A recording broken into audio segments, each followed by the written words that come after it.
सत्ययुग के राजा शिबी की कथा। राजा शिबी सत्ययुग के एक महान और दयालु राजा थे।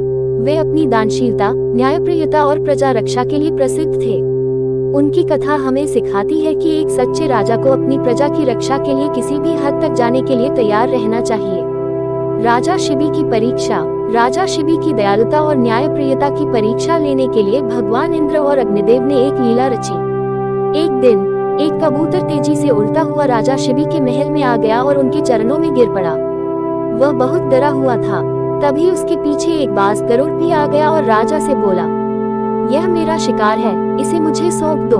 राजा शिबी ने कहा, ये कबूतर मेरी शरण में आया है और मेरा धर्म है कि मैं इसकी रक्षा करूं। मैं इसे तुम्हें नहीं दे सकता।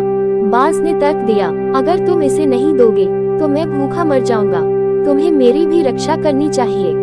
राजा शिबी ने कहा, मैं तुम्हें इस कबूतर के वजन के बराबर मांस अपने शरीर से काटकर दे दूंगा। बाज मान गया। राजा ने तराजू मंगवाया और एक तरफ कबूतर को रखा। फिर उन्होंने अपने शरीर से मांस काटकर दूसरी तरफ रखना शुरू किया।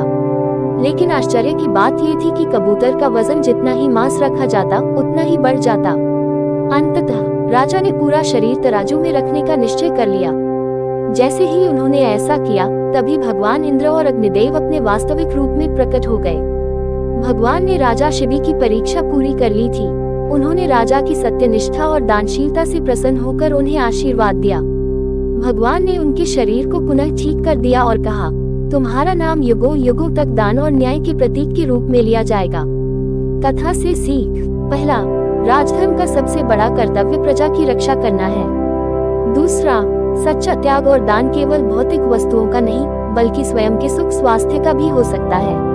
तीसरा, सच्ची निष्ठा और धर्म का पालन करने वाले व्यक्ति को ईश्वर का आशीर्वाद अवश्य मिलता है। राजा शिबी की यह कथा आज भी धर्म और न्याय के मार्ग पर चलने की प्रेरणा देती है।